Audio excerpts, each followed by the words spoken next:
welcome to the show. I have got a guest that you are going to want to hear, James Flaherty. He is so cool. I just said his name, and I've been practicing his name off camera. Like I was practicing because for whatever reason, it just isn't rolling off my tongue.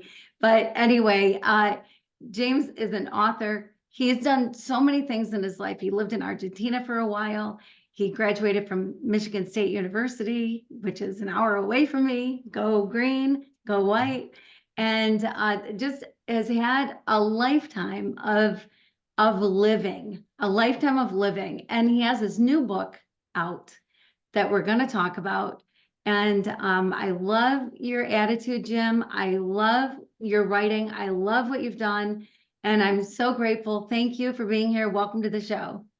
Thank you, Kim. I'm delighted to be here. Delighted to meet all of your followers. Howdy, folks. Okay, so right before we went on, you said that it was your 89th birthday. Sunday, yes. Sunday. And I think I read that you have a 10-year plan. Right. My newest book, the one that isn't published, the title of it is Loving Longevity. And the subtitle is I'm 89 and have a 10-year plan.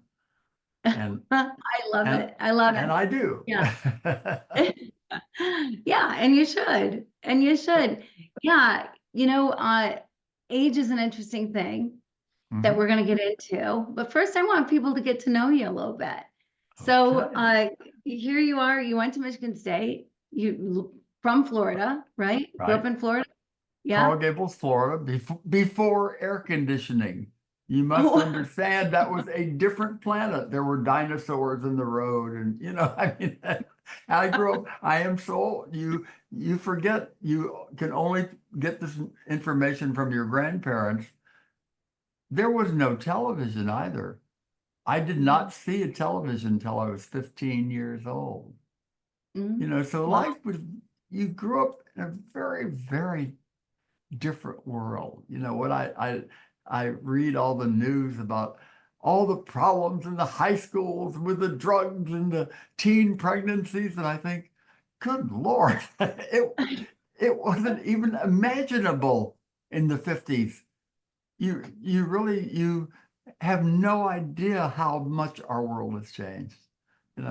It's just it's amazing. I'm so grateful that my children, my babies are now 62 and 64, but at least I was raised them where they didn't have a cell phone in their hand, which they said is a good thing because we know you would have knocked it out of our hands if you were speaking to us. It's interesting that you mentioned that because just yesterday I was talking to my daughter about this, that in their school, they started out with cell phones. It's this great tool. Of course, you can have it in the classroom because you'll be using it. It's this great tool. And now it's like no cell phones. Nobody can touch them because I think they realized what a distraction they are. And that maybe they weren't using them for what you wanted them to use for in the classroom. But it is a different world, this whole screen generation that we got going. And you didn't grow up with that, not even a TV screen. And so how did you go from Florida with no air conditioning to Michigan State of all schools? Well, my first college at University of Florida in Gainesville. And my sophomore year, I was having sophomoric thoughts, and I went to my sponsor and said, what am I going to be when I grow up? And he said, well, you'll get a job. You're heading for a journalism degree, Jim. So you'll get a job on a small town Florida newspaper, and you'll hate it. Besides the $30 a week salary that I would have probably earned doing that kind of job. He said, you're not one of us. And I said, am I green? What do you mean? And he said, Jim, do you feel Southern? I said, no, I don't at all. My parents are Midwesterners, and Coral Gables was strictly a Yankee town, and he said, I know that. He said, if you want to do journalism, go to Columbia in New York City or University of Missouri. So, but there's a whole new area of study. This always fascinated me, knowing what is offered now. He said, it's a combination of journalism and advertising and public relations and speech. It's called communications.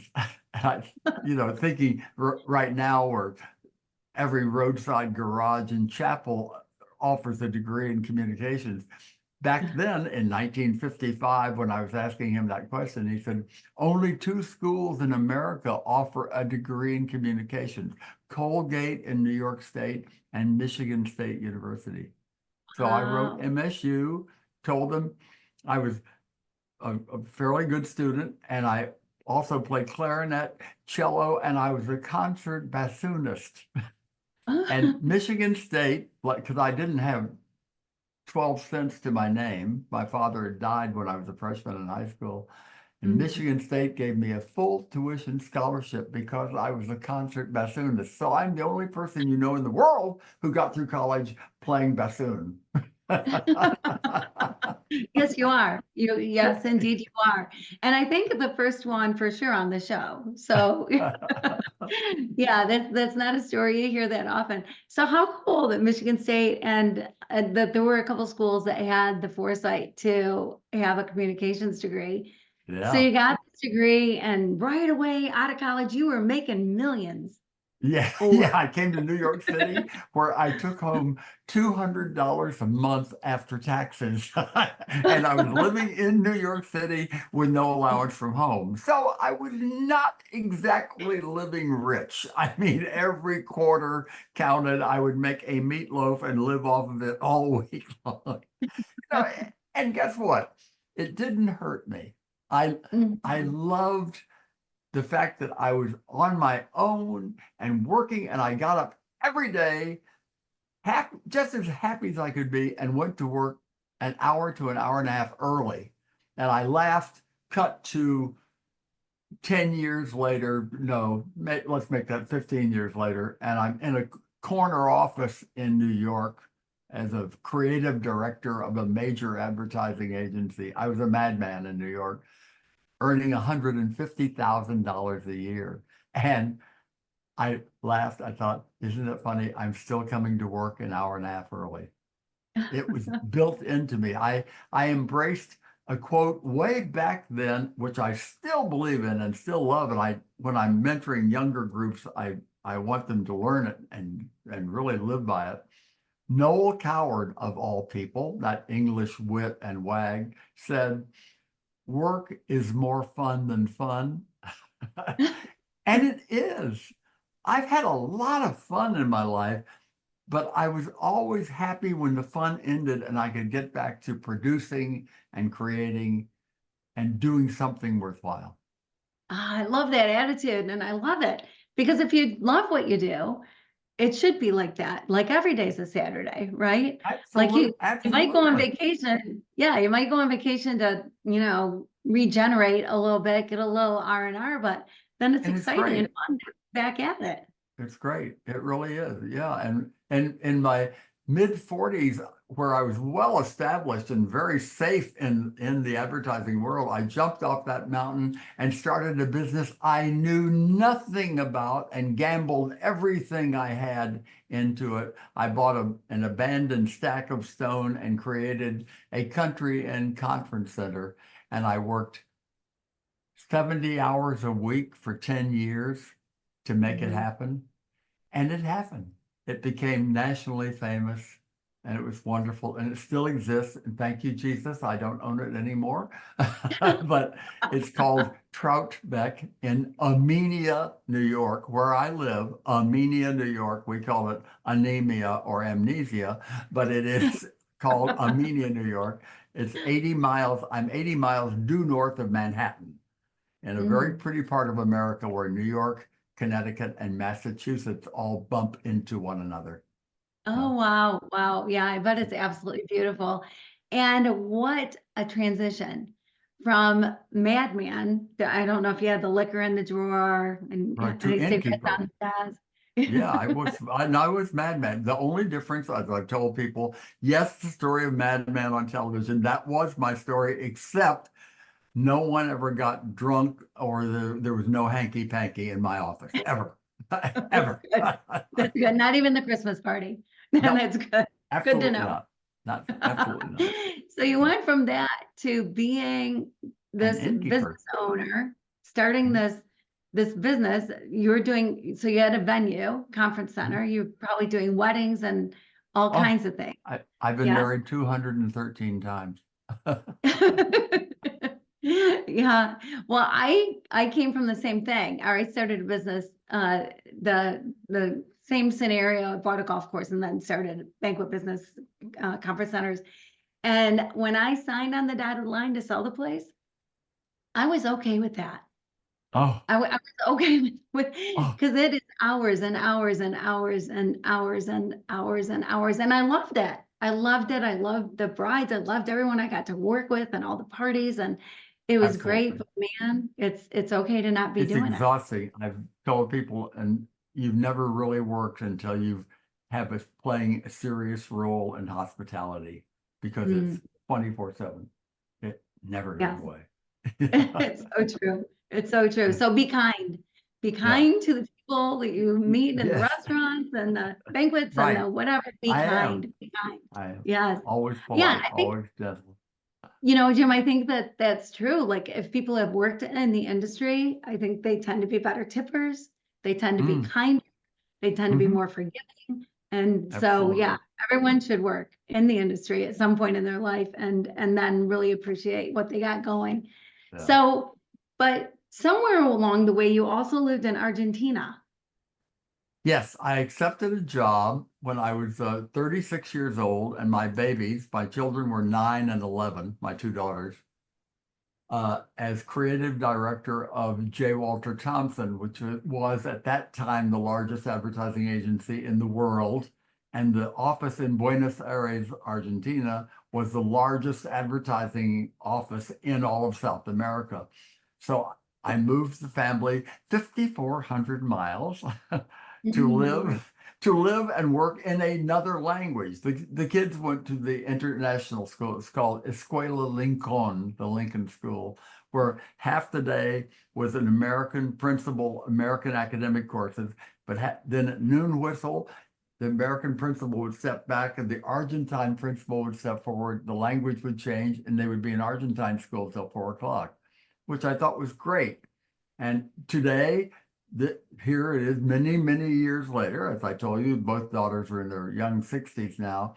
We all still are totally fluent in Spanish. That's Because I was fantastic. in That's it a gift. 80% of the time, living in it, working in it. Oh, Right, right. Yeah, my word. What a transition. Did you know Spanish before you went? no, I had 1 year in high school, but the company was wise enough to send me down 3 weeks before I brought the family down, and I took total immersion Berlitz, 10 Mm. hours a day for 3 weeks, 7 days a week. You have a mild nervous breakdown in the middle of it when they introduce past tense, but that's what you do. And it gave me the basis that within 6 months, I was completely fluent. I had to be. I had to Yeah. be. I was running a big office and dealing with Ford, Kodak, Pan Am, Lever Brothers. It wasn't amateur time. It was the big boys. You're playing with the big boys. Yes. I was playing with the big I'm boys. curious, though, that 3 weeks, those 10-hour days, how many bottles of Tylenol you went through? Because Oh, you had to have a headache at the end of the day. yeah, all Imagine. alone, living in a hotel, the family a zillion miles away and knowing no one in the city. I thought, I've been happier than I am right now, but it doesn't matter. It's obligation. Hey, your whole life you have obligations, and we all we're all role playing in our life. You play a role as a young husband or wife, and certainly as a young parent. My God, that's a different role. And then if you're climbing that invisible ladder in some kind of business, you arrive at a point where you're playing a role there. But all along the way, I always find I have a set of obligations and you have to live up to them, whether it's raising your children. I still have a very loving relationship with my children. My elder daughter, who lives 3 hours away in Pennsylvania, is here with me this week. Nice. keeping tabs on the old man, although I'm perfectly fine. She said, Daddy, she said sarcastically, you can come live with me. I said, I'd rather take gas. I like my own life. Thank you. And besides that, I made a smart decision. I'll give you some advice if you are in your mid 60s. If you can possibly afford it, look ahead to what happens when you're older, or if one of you should become ill or pass away. See if you can't find somebody to come live with you now. I hired somebody 25 years ago, and she's still with me. And she's Mm. a little Mexican lady, and she's brilliant. She's a more common sense than anybody in the world. And she introduces herself to people. She says, I am Senor Jim's nanny. And I live an enviable life. My home is cleaner than any OR. The dogs are smiling. Brilliant food is put in front of me. I don't have the obligations of daily living other than feeding myself and cleaning myself. It's fine. Nice, You know, nice. Yeah, uh, that's good. Yeah. Yeah, good advice. Interesting advice. I could see where that would be wise. And yeah. so here you are. Yeah. So here you are, you're 89 years young and just celebrated a birthday and you sang a song in church. So I stood up and I said, to prove that at age 89, that I have no shame. I have neither shame nor humility. I'm going to sing you my favorite non-hymn hymn, because I believe that many songs were written as popular songs or Broadway songs that basically are hymns if you listen to the words. And I sang them. It's a Burt Bacharach song that he introduced in 1965 in response to America's sadness over the Vietnam War. And it's a very lovely song that I know you've all heard. What the world needs now is love, sweet love. That's the only thing that there's just too little of. What the world needs now is love, sweet love. No, not just for some, but for everyone. And then I had the choir come in, backing me up on the verses, which are, Lord, we don't need another mountain. We've got mountains and hillsides enough to climb. It's a wonderful, wonderful song, and it's perfect for church. And I think it's perfect for today's world too, because I believe it. What the world needs now is love, sweet love. We need to be showing love to one another. We need to be showing courtesy.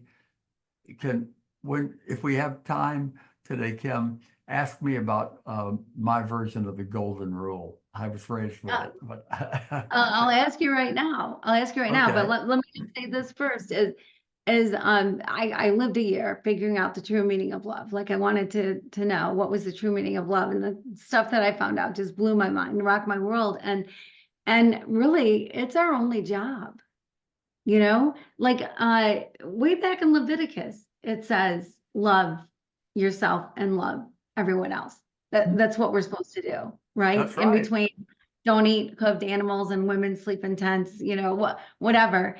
But way back in Leviticus, it's one of the Old Testament laws. It's Yeah. not something Jesus introduced. It's the way we should have always been living. And then Jesus kind of hammered it home by talking about and demonstrating it. And that's what we need to do, is love each other. And, Jim, sometimes I hear people say, oh, I love everybody. I love everybody. But those darn Democrats, or I love everybody, but those Republicans. Well, then you don't love everybody. No. We're not the labels we put on people. We're not the clubs we belong to. We're all individuals, all created in God's image and all masterpieces, and should be treated that way and loved for who we are. And so I 100% behind you. What the world needs now is love. It would change the world dramatically if everybody believed that and started Yeah. loving everybody else. We would be Hey, living in a whole remember, different folks, place. it's the second commandment: love thy neighbor as thyself. Mhm. It Right. is, if you want to go right back into the commandments. Yeah. I was raised with the golden rule. My mother was a great believer. My mother was a terrific woman, a crazy about her. And as I got older, I said, it's a wonderful idea, but it's horribly awkward. I mean, lay that on a 4 or 5 year old. Do unto others as you would have others do unto you. And they'll go, huh? What? Well, So I and the whole do rewrote, unto. yeah, I'm a writer. So I rewrote it for my children and myself. And I'm so pleased my daughters used it raising their son. They each have two sons. I have four millennial grandsons and two great grandsons, by the way, half Nice, Japanese great grandsons. nice. And my version of it is you get what you give. So if you give a sympathetic ear, a generous heart, a meaningful smile, a loving hug, that comes back to you. If all you do is bitch and moan and complain and criticize and demand, that also comes back and bites you somewhere below your belt line behind you. So it's really easy if you think about it. If you give good, you get good.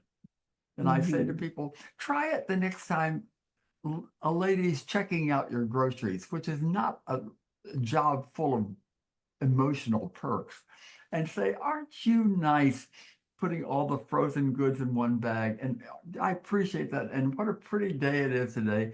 And she will smile at you. And what's more, as you start to leave, she'll turn to the next person with a smile. Your act of courtesy of giving good passes on. I mean, I still at my age, I will still open the doors for people, and I notice now because of my age, when people offer to open doors for me or to carry a bag for me or something, I say, "Oh, aren't you nice? Fine, thank you," which I never would have done young because I was the one to carry the bag to do the thing. By the way, I still on planes get up to put bags up for women because I know they can't get them in the overhead bin, and I Thank don't know you. Thank why. you for that. Yeah, I it's appreciate terrible. it. It's dreadful. Nobody volunteers to help them, so I do. Yeah, that's so kind because I always need help with my bag. And Yeah. I my 5 foot nothing mom married a short man. Oh, So I'm not real tall. So that makes it even harder to get them up into the yes, overhead it bin. is. Yeah. So It's very hard. gentlemen, they help the ladies, help I them know. out. And It more annoys me. My last flight, the stewardess came by and patted my shoulder, and she said, "Thank you so much for being a gentleman." I mean, oh, there were younger people there on the plane, but they didn't do it. I put 5 bags up for women. I've shrunk now. I'm 6 feet tall now. I was 6'3.5" in my heyday, yeah. but it's okay. Yeah. Yeah, that is kind. And I love you get what you give. I love that. I love that because it does make so much sense. Yeah. Even the word unto would throw off a little kid. Unto, unto what? What is unto, Yeah, right? no, children don't understand the golden rule, but No. they understand you get what you give. It's Hmm. it's a nice way to tell yourself that as a way to live. The other, can I bore you again with another childhood story? Please, please. My mother, who was really wonderfully bright and raised me because my father died when I was 14 going on 11. I wasn't that hip, and he died in 1 week, and he was the district attorney of the city of Miami, Oh, earning I'm so sorry. $25,000 a year, by the way, in 1949. But mother, when I was about a junior in college, mother sat me down. She said, every morning of your life, you're going to have to confront your biggest critic, the most difficult person in your life. It's that person in your bathroom mirror. And you can either look at that person and go, good God, another day, or smile bravely and cheerfully and say, good God, another day. And she said, Ah, and go out and grab it, embrace the day, which led me to the title of one of my books, Embrace Your Age. embrace the day because it's another opportunity to see, hear, taste, touch, speak, share, love. It's Mm, a miracle. We get all that, we get that opportunity every day. And it really bugs me. It hurts me when I see people who don't do that, who are retreating from life. And it happens with elderly people. If you know elderly people living alone, I want you to make a list of 3 of them and to try to call them once a week and try to help them come back to life. mhm. Not all people are as Jim is, writing books and giving speeches. They're not. I see it Right. in my own circle of friends. Well, it's almost like people reach a certain age and when they should be even more respected because they've got even more wisdom because they've lived even longer and they've gotten more experiences. And the opposite can happen where it's Right. like, he's just an old guy, she's just an old lady, you don't That's have to right. listen to her or whatever. And it's almost like we discard people that of a certain age. Yeah. And when we should be revering people of a certain age. And so I love your mom. I love So do her. I. She was great. And what a great thing to say and what a Yeah. great way to think. And yes, face your worst critic and say, I get to Yeah, live absolutely. And today. every I day, get to I go know get it it. sounds corny, but I basically every morning say, good God, another day. And I really do not wake up depressed. I went through a very hard time in my life. I had, which just ended 3 years ago. I had 3.5 years of being a caregiver for dementia. And Mm, I gotta tell you, that's one of those 24/7 people say, did you have a good day? And I say, we don't base it on good day, we base it on a good hour because mm, it just goes on and you see someone that you care for deeply fading away cell by cell, memory by memory. And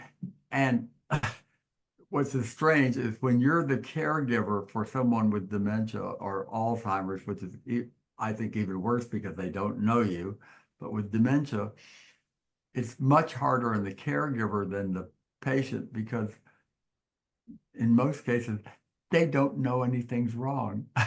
You know, right, they right, have no right. idea anything's wrong that, until you see the looking at the television, they'll say, is she the president? I say, oh, Oh, no, she wasn't elected. Oh, that's good because I think she's dopey. So I say, right, absolutely. They'll stay in their right, reality. right. Very tough. And then on the other hand, you walk in the room and they start telling you in detail something of 35 years ago, something you've completely deleted from your memory bank. And in detail, they say, well, Kim came by and she had that wonderful fellow. She eventually married him, I remember. And she was wearing that funny orange dress, remember? And we all said she looked like a pumpkin, and I'm thinking, what? And I'm trying to remember it, but Mhm, that's dementia. But mm, why am I getting this shot? Well, the worldwide virus. What virus? mm. Didn't exist. Yeah, Yeah, I thought, yeah. okay, 3.5 years of that. The only thing that saved me during it is that I wrote the 2 nonfiction books, Dear Old Friends and Embrace Your Age, during that time. I would Mm, sit with the computer and work every chance I get, especially during nap time, because there were at least 2 or 3 naps during the day. And then after that, after I got my breath and got over mourning, both my nanny and myself, um, I went back to being Jim, which is working. This is my schedule. I don't know whether you wow. can see it, but every line is a day, and it's a very full schedule, and I try to live up to it, and it's wonderful because it's not a matter of, gosh, I wonder what I'll do today. No, no, no, no, no, no. I know precisely what I'm going to do today. And it's good. Remember what I said earlier about Noel Coward? Work is more fun than fun. Mhm. I'm sure the reason that I can be 89 and still tuned in and still really looking forward to my days is that I have work to do. I have things to do, and Mhm. it's great. It's very exciting to me. I'm going to be doing some public speaking. I'm doing more and more public speaking now, even get paid for it. And I'm teaching some workshops, so I all love that it. all I love that it. stuff is good. Yeah, it is. It's so good. And it's so inspiring because I want to be you when I'm 89 and I want to have a 10-year plan when I'm 89. Like Good. I want to do those things. I heard just the other day, somebody's that they said when you're 20 years old, you care about what everybody thinks about you. Right. When you're Right. 40 years old, you don't care anymore about what they Right. think about you. When you're 60 years old, you realize nobody's thinking about you. Right. Right. Absolutely. Right? Absolutely. Yeah. Yeah, Uh, yeah. So is 80, is there some other step besides don't care what other Well, people think of well, also I heard a very interesting interview with Ellen Langer the other day, who wrote The Mindful Body. She's a psychologist, and she said when little children have active with it grandparents, they grow up not fearing age because you? their view of age is, well, so you get older, but it doesn't matter. You go on doing things and you're still funny and you still have a sense of humor, everything. If the grandparents are old and shaking and in the fetal position, just watching television 50 hours a day, which 60% of people over the age of 65, that's what they do, Mm, then mm, they grow up fearing age, and they will hit 50 and say, God, I'm I'm getting old. And they really mm, worry about it. I didn't even think, I don't think I even thought about my age. When I was 70, I thought, golly, I've reached 70. Isn't that amazing? Because the Flaherty men did not. They'd all, of course, it was a different era. They all died before 60, I think. And then I thought, I better be ready financially to live till 80. And suddenly I was 80, and I thought, I don't really have any sense that I'm going to wake up on the wrong side of the grass anytime soon. And I still don't, by the way. I don't go to bed thinking, I wonder if this is my last week on Earth. No, I don't. How can I with that schedule? I've got right. plans. I've got things to do. I'm working on another novel. I've got 140 pages of it done. I've written uh, a TV series, created an original TV series. I need an agent, obviously, to get these things out to the world. I have a screenplay that I've written. There's stuff. Yeah, yeah. And what a legacy too, right? Yeah, So not just yeah. for your not My daughters love it, because yeah, they know that they don't have to worry about dad. Well, first of all, dad was smart enough to hire a nanny, and so they really do have an 89-year-old father that they say, no, of course we don't worry about you because we know you live better than we do anyway. Well, that and your writings, that they'll have your writings and your grandkids will have them and your great grandkids and on, right? Like what a wonderful, beautiful legacy. Yeah, And so, yeah, yeah, I love it. I love it. So your book, Embrace Your Age, it's interesting. As I was edging towards 60, I was like 60 years old. Oh my gosh. you can't be My that old. You grandparents can't were be that old. You retired. can't be that old. You Oh. really look like a child to me. I feel like I should burp you.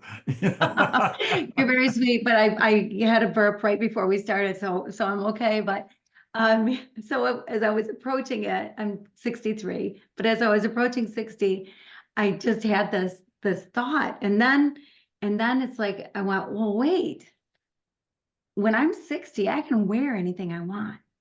No one's gonna care. when I'm 60, I can do what I want to do. Like no one's going to care. Like I can be whatever it is. I can reinvent. I Right, get to do whatever, right? So yeah, so then I look forward to it. I was like, yes, 60. I'll take right. 60. Lovely, Yeah, lovely, yeah. lovely, Well, lovely. and it's interesting because every day we live leads us to today. And your perspective on the day shifts how you live today. Yeah, So your perspective on a day 20 years ago right. and whatever narrative you gave it, you know, however you decided to take something that somebody said or something that you feel was done to you or hurt you in some way, when you hang on to a negative narrative about it, it's hard to be 89 and Mr. Sunshine, happiness. What the world needs now is love, sweet love, right? Absolutely. There, there were times, there were people in my life that if I decided they were nothing but a negative influence, or for whatever the reason, I'd say, let's let's break clean. Don't look back. Let's just end the relationship totally, because you want to go down that path that's full of potholes and has venomous snakes waiting alongside. I said, that's not the way I go. Mhm. I want a productive path, and I really want other people to find it too. I got to tell you, Ken, it hurts me as you get this age, because obviously as you get older, you know more people in that age. Fortunately, I have friends, I have friends at the 50, 60, 70 level at all different levels. And if I have a dinner party, I will have generations, different generations there, which I love. I think it makes for a much more interesting dy uh, dynamic at the table, because people are talking about the different periods and their different points of view about politics in the world. And of course, politics, as you say, it's impossible. You can't mention politics without people going, ah, you know, I think it was that's dreadful. When we used to think of politics as, oh, good, it's time to go out and vote the person we love best. Now people say, who do I hate the least? And I'll go vote for that person. No one seems to be doing it out of a sense of positiveness of, wow, we can move ahead. It's very disturbing to me. Every day we have an obligation to ourselves to say, gosh, what do I want to do? Oh, I want to give another hint to people, a good thing to do. I've been doing it for years and years and years, and it really helps me. Sometime during the end of the day, sometimes while I'm still here at my computer, sometimes when I'm relaxing, watching a little bit of television at night, not too much, I make a list of the 6 or 7 things I really want to accomplish the next day. And I leave that list on my computer keyboard or on my bathroom sink if I'm traveling, so that I don't miss it. And first thing in the morning, I attack that list, so that then no matter what happens, I can say it wasn't a bad day because I got that done. And when I have serious stuff to do, like some serious writing to do to keep up with my publishers and to keep up the time, I will get up in the morning, turn around. I make my bed every morning, by the way, even though I have a full-time live-in nanny. I always make my bed. I get up in the morning, make my bed, and put on my robe and come in and work for an hour before I have breakfast. Mm. And we didn't talk about good health and eating habits, by the way. I've cut food to 2 meals a day. Oh, Breakfast is all fruit, fresh cut up fruit with homemade applesauce on top of it, which is just pureed apples. And then I go downstairs. This is where I'm terrible. This is spoiled Jim talking. I go downstairs to my interior swimming pool, oh. and I do 30 minutes of serious heavy breathing exercise in the deep end of the pool. I don't swim laps. I have weights, and I go there and I do all kinds of stuff in the pool, which I'm sure is what keeps me alive. Then I get out of the pool, dry off, close the pool, take a look at the back garden to take a look at the flowers and nature. come up, take a hot shower, and dress for the day. And then I have dinner around 4 o'clock, 4 in the afternoon, and it's a very healthy dinner. A lot of vegetables, a piece of fish or a piece of chicken. Once a week, beef, absolutely. Pork, something, but always it's a really terrific, and it's a big dinner. It's a big full dinner, not a snack, full dinner. And that's it, the 2 meals.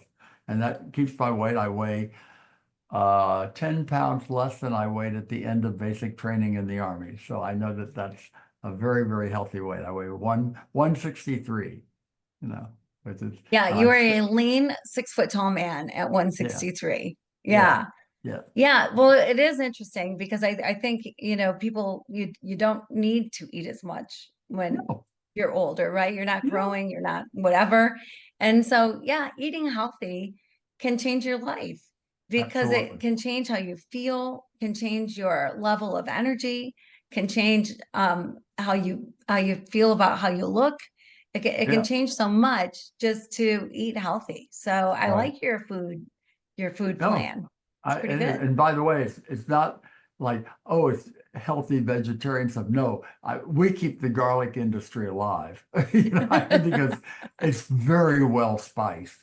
It's Mm. delicious food. It's wonderful food, and people say, "Oh, could you have a dinner party soon, Jim?" I'd like to have some of the food because we concentrate on having good food all the time. Yeah, yeah, that's fantastic. I love it. I love it.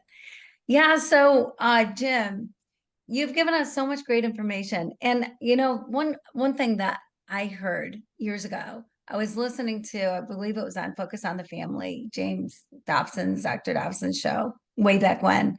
Yeah. And there was a woman on there who I think at the time was 85.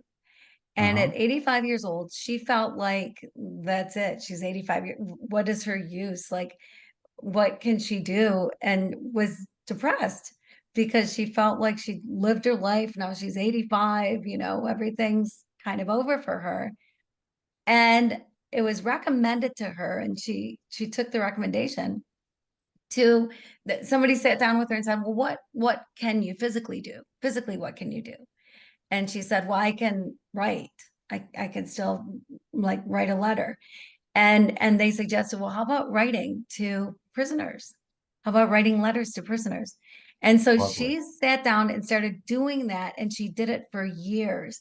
She became Perfect. so close to a lot of these people. A lot of these people changed their lives because this Perfect. woman at 85 years old said, I'm not hanging it up. Life isn't over for me. There is a purpose for me, and I'm going to live it. I'm going to do it. Fabulous. I talked to a friend of mine, came in one day and I said, do you have any regrets, Ann? And she said, yes, I do, Jim. I have one real regret, which I didn't know. She said, I never got a college degree. I was amazed because it's a very smart dame. I said, oh, so? She said, what do you mean so? I said, so what's stopping you? She said, Jim, I'm 83 years old. I said, so? She went back to college. Oh, that's awesome. She came to see me at the end of the first quarter. She said, at first the kids thought Grandma Moses had been reincarnated, but then I asked intelligent questions, so they would invite me to study with them and and and ask my advice even about men. And she said, do you like the way I look? She twirled around. She said, my girlfriends took me to the Gap. And she wasn't 83 anymore. She was 38. Mm, She's a totally different person. She's going to live another 10 years. Because I know people who are sticks of dynamite in their 40s, 50s, and 60s who are now, I'm old and I have nothing to say. And I said, you were the executive editor of House Beautiful, or right. one of the editors of the New York Times, and you say you have nothing to say? I said, that doesn't play with me. Exactly. Exactly. Yeah. Yeah. It is so great and so encouraging and just so right. I mean, and I think we owe it to ourselves to live Yeah, every day, right? absolutely. Not to at some point in time hang up the towel. My grandpa worked for the state of Michigan, and he retired early. He retired at 55 years old. Wow. And life kind of ended for him at 55 years old, because then I remember him I sitting in that I orange hate that. chair, just watching TV, and Oh, that was kind of his life. There I wasn't hate much that. else. Yeah, Yeah, that's yeah, dreadful. That really is dreadful. it is. Ah, It is. Yeah. And right. And I guess people can pick whatever they want to do and yeah. choose to be. But I think it's more people understanding that you can, that age, there's no age that I know of that by law you are no longer useful. Right. You And no longer can think for yourself or do anything, right? and if So, you would remember the humor you had, and you can rebuild your relationship with your own children and grandchildren. My grandsons think that I am super hip. Grandpa is not this old. They say, Grandpa, let me tell you about today. I love it when this 6'3" guy calls me Grandpa. I kind of giggle about it, but they all come to talk to me, and I love them. I love their wives, and it's just terrific. I can't tell you. yeah, yeah, so true, so true. And it all is up to you. Yeah, It's all up to how you face the day, right? that's Everyone right. has the choice. That's right, Kim. You got to give it what's the title of your show? Heart and soul. You Mhm. have to give it your heart and soul every day, every day. And by the way, going to church, I tell people also, do you realize statistically it's true that if you go to church 4 times a month, like so you're taking 4 or 5 hours a month out of your life, you live 4 to 8 years longer. Mm. That's a statistic, a proven statistic. I laugh because I have a rabbi friend who calls me a collapsed Catholic because I was raised Catholic, but I'm an elder in a Presbyterian church because I love the ministry. Brilliant, brilliant guy, and I sing in the choir, and I'm on the board. I help run the church. And I bet they love you and you love it, which Yeah. that's part of it too. Like if you are going to church and you don't like your church, you dread Sunday mornings, go someplace else. Find another church. Find another. Right. I told the minister, I said, if you start drooling and you can't give your brilliant sermons anymore, I'm going to become Jewish because I love the rabbi. I said, it doesn't matter. You got to go and you have to have a belief. And it's also for people who are lonely. I say, try going to church. You'd be amazed. You might meet somebody wonderful there, somebody to Mhm. talk to. I don't know. Life, Yeah. life isn't, it doesn't have to be as difficult as people tend to make it for themselves. You know what I wonder? Because I think part of, or a large part of going to church is community. Like it's all about being in community with people. That's right. And that's got to be a big reason. Faith, of course, plays a role in life in so many wonderful ways, but being in community with people and having friends and doing things with friends and knowing somebody's expecting to see you next Sunday. Right. That somebody cares about you, right? That you're not Okay. isolated and alone. I mean, there's good things about being in a community with a group of like-minded people. Hmm. Mhm. Yeah. Jim, this has been great, Well, but I I think loved our it. time has ended. And so, please tell everybody, how can they get in touch with you? What's the next step they need to take so that they can Oh, be you okay. someday? I would love for them if you go to my website, which is James with the initial B like boy or brilliant. Other people have other words for that B, by the way. James B. Flaherty, Flaherty. Flaherty, Flaherty. Okay, so go to jamesbflaherty.com. That's my website that will introduce you to my books and tell you all about me. And I'd love to hear from you. It has an email on there, and you can write me, and I'd be happy to write you and talk to you if you want to talk to me about your own issues about longevity and how you feel. I would welcome your comments. That's wonderful. And I think that you should be hired for speaking everywhere. Like you have so much to offer, and your books are fantastic, and everything about you, Jim. This has just been an absolute joy. I want to be you when I grow up. You're amazing. And please, everybody, go buy his books and catch on. Jim, I think you're contagious. And I think that people need to realize that from this moment on, no matter what's happened in the past, if you've just kind of been a couch potato or whatever, you can start anew and you can do this and have a plan. Absolutely. Life starts anew right now. You can't go back to the beginning and change your story, but you can start right now and change the end of your story. Okay?